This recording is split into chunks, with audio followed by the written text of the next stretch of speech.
नमस्कार दोस्तों, मेरा नाम राहुल आर्य है और आप सभी का मेरे चैनल पे स्वागत है। आज की इस वीडियो में जो टॉपिक हम कवर करने वाले हैं, उस टॉपिक का नाम है रेजोनेंस। देखिए, सबसे पहले हमें समझना होगा कि रेजोनेंस कहते किसे हैं।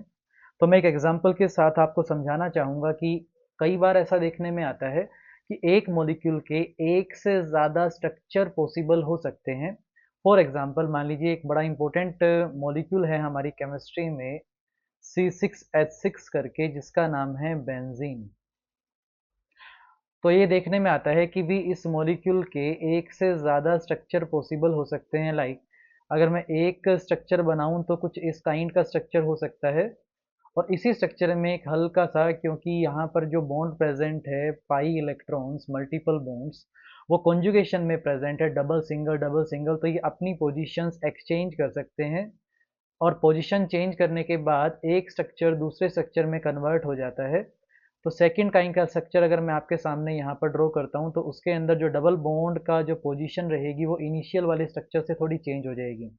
तो कई बार ऐसा देखने में आता है कि एक मॉलिक्यूल के एक से ज़्यादा स्ट्रक्चर पॉसिबल हो सकते हैं, और उनमें से कोई भी स्ट्रक्चर उस मॉलिक्यूल की सारी प्रॉपर्टीज़ को अकेला एक्सप्लेन कर पाने में वो कैपेबल नहीं होता है। ऐसे स्ट्रक्चर्स को हम नाम देते हैं canonical structures. Canonical structures. So canonical structures वो स्ट्रक्चर्स होते हैं जो एक मॉलिक्यूल के एक से ज़्यादा ड्रॉ किए जा सकते हैं, और उनमें से कोई भी उस मॉलिक्यूल की सभी प्रॉपर्टीज़ को अकेला एक्सप्लेन नहीं कर पाता है। तब हम उस मॉलिक्यूल का एक ऐसा स्ट्रक्चर ड्रॉ करते हैं जो स्ट्रक्चर अकेला उस मॉलिक्यूल की सारी प्रॉपर्टी को एक्सप्लेन कर पाए। जैसे यहाँ पर देखने में आता है कि भाई, जो कैनोनिकल स्ट्रक्चर ऑफ बेंजीन है, वो ये दर्शाते हैं कि जो 6 कार्बन एटम हमारे पास प्रेजेंट है, तो आपके 3 bond carbon, single bond carbon यहाँ प्रेजेंट है, और 3 बॉन्ड प्रेजेंट है कार्बन, डबल बॉन्ड कार्बन। लेकिन जब आप इसे प्रैक्टिकलिटी, एक्सपेरिमेंटल डाटा से मिलान करते हैं इस बात का, तो ये आपको देखने में आता है कि ना तो यहाँ कोई सिंगल कार्बन कार्बन की बॉन्ड लेंथ, ना यहाँ कार्बन डबल बॉन्ड कार्बन की बॉन्ड लेंथ मिलती है। एक्चुअली में जो बॉन्ड लेंथ मिलती है, वो सारी की सारी carbon carbon bond length equal bond length होती है, जिसकी वैल्यू इन बिटवीन होती है carbon single bond carbon and carbon double bond carbon के। यानी ये जो कैनोनिकल स्ट्रक्चर जिस बात को दर्शा रहे हैं कि 3 बॉन्ड डबल प्रेजेंट है, 3 बॉन्ड सिंगल प्रेजेंट है बिटवीन कार्बन एंड कार्बन, लेकिन एक्चुअल में डाटा ये कहता है कि कोई भी यहाँ पर ना तो सिंगल बॉन्ड प्रेजेंट है, ना डबल बॉन्ड प्रेजेंट है।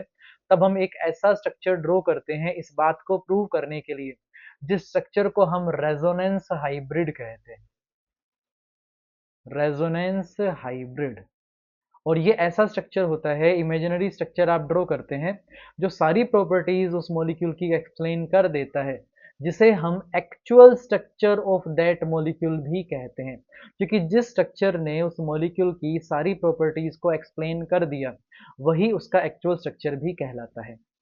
यानी सिंपल सी बात में अगर हम ये कहें कि एक मॉलिक्यूल के अगर एक से ज़्यादा स्ट्रक्चर पॉसिबल हो, और उनमें से कोई स्ट्रक्चर अकेला उस मॉलिक्यूल की सारी प्रॉपर्टी को एक्सप्लेन ना कर पाए, और हम एक ऐसा स्ट्रक्चर ड्रॉ करें जो अकेला उस मॉलिक्यूल की सारी प्रॉपर्टी को एक्सप्लेन कर सकता है, तो उस स्ट्रक्चर को हम रेजोनेंस हाइब्रिड कहते हैं।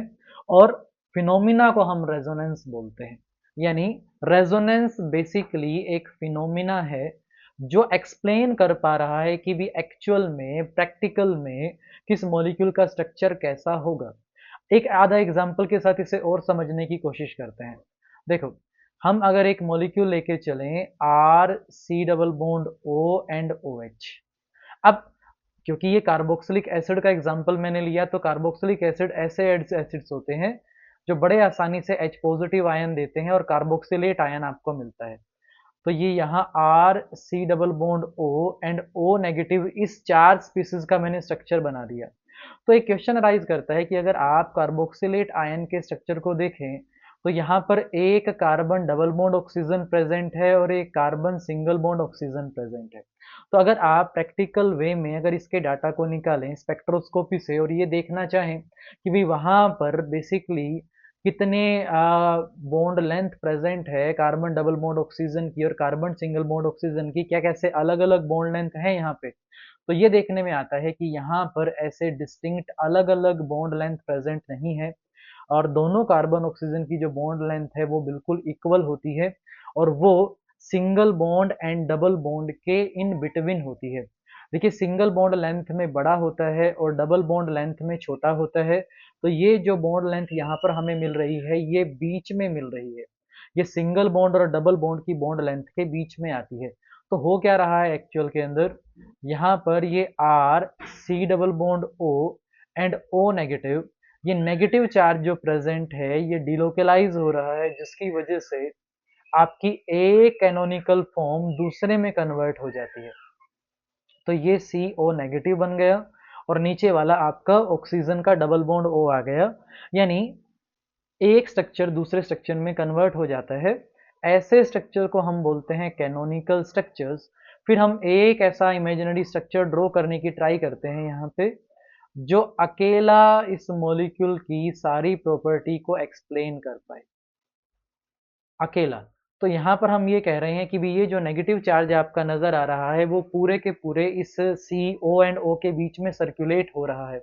एज ए रिजल्ट जो पोजीशन चेंज हो रही है डबल बॉन्ड की, उसकी वजह से वो कभी एक जगह पर कार्बन ऑक्सीजन के बीच में आ जाता है, कभी बदल के दूसरी जगह के बीच में आ जाता है, जिसकी वजह से जो दोनों के दोनों यहाँ पर बॉन्ड प्रेजेंट है वो कैसे हैं, सेम बॉन्ड लेंथ है। उनका जो बॉन्ड ऑर्डर आता है वो 1.5 के अराउंड आता है, यानी वो सिंगल और डबल के बीच में आता है। और ये कंसेप्ट वही है, फिर से मैं कह रहा हूं कि भी मॉलिक्यूल का है एक से ज्यादा स्ट्रक्चर पॉसिबल हैं, लेकिन इनमें से इस डाटा को एक्सप्लेन कर पाने में कोई भी कैपेबल नहीं है। तब हम एक ये जो थर्ड स्ट्रक्चर बनाते हैं जो सारे प्रॉपर्टी ऑफ दैट मॉलिक्यूल को एक्सप्लेन कर पाता है। इस स्ट्रक्चर को हम बोलते हैं रेजोनेंस हाइब्रिड और फिनोमिना को बोलते हैं रेजोनेंस। तो यहाँ पर इंपॉर्टेंट बात क्या आई, एक तो आया वर्ड जो हमने समझना है जिसका नाम है कैनोनिकल स्ट्रक्चर, और एक आया जिसे हमने कहा रेजोनेंस हाइब्रिड। ओके, देखो जब भी आप एक कैनोनिकल स्ट्रक्चर से दूसरे कैनोनिकल स्ट्रक्चर में जाते हैं, जैसे फॉर एग्जांपल मैं एक आपको दोबारा से इस एग्जांपल के साथ मैं बताना चाहूंगा, जो बेंजीन का मैंने यहाँ पर एग्जांपल लिया था, जिसमें मैंने C6H6 के अंदर ऐसे अल्टरनेट पोजीशन पे डबल बॉन्ड बना दिए थे। तो ये जो मेरा मॉलिक्यूल बना, ये मॉलिक्यूल ऑफ बेंजीन है।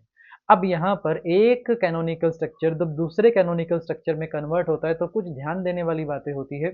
जैसे उनमें से एक बड़ी इंपॉर्टेंट बात तो ये है कि एक रेजोनेटिंग स्ट्रक्चर को दूसरे रेजोनेटिंग स्ट्रक्चर में कन्वर्ट करते वक्त आपको पोजीशन ऑफ एटम चेंज नहीं करनी होती। तो जो मैंने कार्बोक्सिलेट आयन के केस में एग्जांपल आपके सामने लिया और यहाँ पर बेंजीन का एग्जांपल जो मैं आपके सामने ले रहा हूँ, वहां मैं पोजीशन ऑफ कार्बन एटम को चेंज नहीं कर रहा हूँ, यानी 6 के 6 जो कार्बन एटम प्रेजेंट है वो एज इट इज प्रेजेंट है। उन्होंने अपनी लोकेशन को नहीं छोड़ा है, वो एक लोकेशन से दूसरी लोकेशन पे नहीं गए हैं। फिर दूसरी बात, जो कार्बन सिंगल बॉन्ड कार्बन यहाँ पर प्रेजेंट है, सिंगल बॉन्ड सिग्मा बॉन्ड होता है और डबल बॉन्ड जो प्रेजेंट होता है उसमें एक सिग्मा और एक पाई बॉन्ड प्रेजेंट होता है। यानी यहाँ पर इस केस में जो सिंगल बॉन्ड अगर प्रेजेंट हो दो स्पीसीज के बीच में, तो उस सिंगल बॉन्ड को हम डिस्टर्ब नहीं करते हैं। यानी यहाँ पर जो मैंने पहला जो आपकी रिंग फॉर्म की है, इसमें मैंने carbon single bond carbon single bond carbon, ये इस तरीके से मैंने इसे बना दिया और मैंने किसी भी सिंगल बॉन्ड की पोजीशन को नहीं छेड़ा है, वो वहीं प्रेजेंट है जो पहले वाले स्ट्रक्चर में प्रेजेंट थे। फिर क्वेश्चन अराइज करता है, अगर आप सिंगल बॉन्ड की पोजीशन को चेंज नहीं करते हैं तो आप चेंज किसको करते हैं? आप हमेशा चेंज उन इलेक्ट्रॉन पेयर को, उन लोन पेयर्स को, या उन डबल बॉन्ड्स को या मल्टीपल बॉन्ड्स को चेंज करते हैं, उनकी पोजीशन को चेंज करते हैं जो कि कॉन्जुगेशन में प्रेजेंट हो। देखो कॉन्जुगेशन पहचानना मैं आपको सिखा दूं। जैसे मैंने अगर बनाया carbon single bond carbon double bond carbon, इस काइंड से एक मॉलिक्यूल बनाया, तो जब आपका डबल फिर सिंगल फिर डबल फिर सिंगल और फिर डबल, ऐसे double single double single double single अगर आपके बॉन्ड प्रेजेंट हो तो इसे कॉन्जुगेशन कहते हैं। और कॉन्जुगेशन में जब सिस्टम होता है तब वो इलेक्ट्रॉन डीलोकेलाइज्ड कर सकते हैं, यानी वो अपनी पोजीशन से छोड़ के दूसरी पोजीशन की तरफ जा सकते हैं, वो मूव कर सकते हैं। यानी डबल बॉन्ड में अगर आपको कॉन्जुगेशन पहचाननी है तो आप डबल सिंगल डबल इस काइंड से पहचानेंगे। इसके अलावा अगर आपको किसी भी चार्ज के केस के अंदर या लोन पेयर ऑफ इलेक्ट्रॉन के केस के अंदर अगर पहचानना है तो ऐसे पहचानते हैं कि कार्बन डबल बॉन्ड कार्बन से नेक्स्ट कार्बन पे अगर पॉजिटिव चार्ज प्रेजेंट है यहाँ कार्बन का मैं एग्जांपल ले रहा हूँ, कोई और भी एग्जांपल हो सकता था, कोई और एटम भी प्रेजेंट हो सकता था, कॉन्जुगेशन पहचानना मैं सिखा रहा हूँ। तो अगर यहाँ पर पॉजिटिव चार्ज प्रेजेंट है, यहाँ नेगेटिव चार्ज प्रेजेंट है, या फिर यहाँ एक अनशेयर्ड इलेक्ट्रॉन पेयर प्रेजेंट है, तो ये वाला जो केस हुआ इसे हम कहते हैं कॉन्जुगेशन में होना। तो जब आप बेंजीन का जो केस मैं अभी बता रहा था उसके अंदर देखिए double single double single double single double इस काइंड से इलेक्ट्रॉन पेयर प्रेजेंट है। तो यहाँ पर ये इलेक्ट्रॉन मूव करते हैं, और क्योंकि कॉन्जुगेशन में प्रेजेंट है तो ये अपनी पोजीशन चेंज करके दूसरी वाली पोजीशन पे चले जाते हैं। यानी एक कैनोनिकल स्ट्रक्चर दूसरे कैनोनिकल स्ट्रक्चर में कन्वर्ट हो जाता है, जिसे इस काइंड से डबल साइडेड एरो से आप दिखाते हैं। दूसरे स्ट्रक्चर के केस में जो मैंने अभी बोला, अभी आपके सामने दिखाया, मैं थोड़ा सा इसे दोबारा से क्लियरली बना के दिखा देता हूँ, जिसमें carbon double bond carbon single bond carbon double bond carbon single bond carbon and double bond carbon, इस काइंड से अगर मैं बनाऊं तो पहले तो कॉन्जुगेशन पहचानना आना चाहिए। देखो डबल सिंगल डबल इस काइंड से जो सिस्टम प्रेजेंट है ये कॉन्जुगेशन में है। अब कॉन्जुगेशन में जो सिस्टम होता है वहां पे जो पाई इलेक्ट्रॉन प्रेजेंट है वो अपनी पोजीशन से डीलोकलाइज्ड हो सकते हैं, लेकिन कंडीशन वही है कि आपको एटम्स को चेंज नहीं करना, फिर उनके अंदर प्रेजेंट जो सिंगल बॉन्ड्स है उनकी पोजीशन को भी आपने डिस्टर्ब नहीं करना है। तो जब इस काइंड से ये चेंज होंगे तो देखो डबल बॉन्ड अपनी पोजीशन को चेंज करेगा, और डीलोकलाइजेशन के बाद कॉर्नर के एक कार्बन एटम पे पॉजिटिव चार्ज आ जाएगा क्योंकि उसका एक बॉन्ड कम हो गया, और एक राइट हैंड साइड वाले कॉर्नर वाले कार्बन एटम पे नेगेटिव चार्ज आ जाएगा क्योंकि इलेक्ट्रॉन पेयर जो आपके थे डबल बॉन्ड वाले पाई वाले वो उसके ऊपर शिफ्ट हुए हैं। अब यहाँ से मैं जो कंसेप्ट आपको समझाना चाहता हूँ वो देखो कि भी जो डीलोकलाइज सिस्टम होता है जहाँ पर संभव हो किसी चार्ज का इलेक्ट्रॉन पेयर का डबल और ट्रिपल बॉन्ड का मूव कर पाना, वहीं पर वो मूव कर पाते हैं। ऐसा नहीं है कि आप सिंगल बॉन्ड को ही मूव करवा दो। पहले वाले केस में बेंजीन वाले केस में जब आपके पाई इलेक्ट्रॉन डीलोकलाइज्ड होते हैं तब एक स्ट्रक्चर दूसरे स्ट्रक्चर में कन्वर्ट हो जाता है, लेकिन ध्यान देने वाली बात यह है कि दोनों स्ट्रक्चर पे ही कोई चार्ज नहीं है। यानी अगर मैं इस फर्स्ट स्ट्रक्चर को यहाँ पर फर्स्ट लिख दूं और इसको मैं सेकंड स्ट्रक्चर लिख दूं तो दोनों के दोनों स्ट्रक्चर मेरे अनचार्ज है। लेकिन अगर सेकंड वाले केस के अंदर अगर मैं इस ऊपर वाले स्ट्रक्चर को फर्स्ट कहूँ और नीचे वाले स्ट्रक्चर को सेकंड कहूँ, तो इस केस में आप क्लियरली देख सकते हैं कि सेकंड वाला जो स्ट्रक्चर है वहां पर आपको चार्ज सेपरेशन पॉजिटिव और नेगेटिव चार्ज नजर आ रहे हैं, जो कि ऊपर वाले फर्स्ट स्ट्रक्चर में नजर नहीं आ रहे थे। तो केमिस्ट्री में किसी मॉलिक्यूल में अगर कभी भी आपको इस काइंड से चार्ज सेपरेशन नजर आ जाए, किसी स्पीसीज पे पॉजिटिव और किसी स्पीसीज पे नेगेटिव अगर आपको नजर आ जाए, तो आपको ये समझना है कि ऐसे मॉलिक्यूल पे अटैक करना आसान होता है। आपको समझना है कि भाई उनकी स्टेबिलिटी क्या होती है, कम होती है। ओके, यानी इन दोनों स्ट्रक्चर में अगर मुझे स्टेबिलिटी कंपैरिजन में आ जाए तो मैं कहूंगा कि जो स्ट्रक्चर वन है इसकी स्टेबिलिटी स्ट्रक्चर टू से क्या होगी, ज्यादा होगी, और जिसकी स्टेबिलिटी ज्यादा होती है उसकी एनर्जी कम होती है। यानी अगर मुझे एनर्जी का कंपैरिजन करना आ जाए तो मैं सीधा सीधा कहूंगा कि जो स्ट्रक्चर फर्स्ट है उसकी एनर्जी कम होगी कंपेयर टू स्ट्रक्चर टू से। यानी डिफरेंट कैनोनिकल स्ट्रक्चर भी बराबर स्टेबल होंगे ऐसा नहीं हो सकता।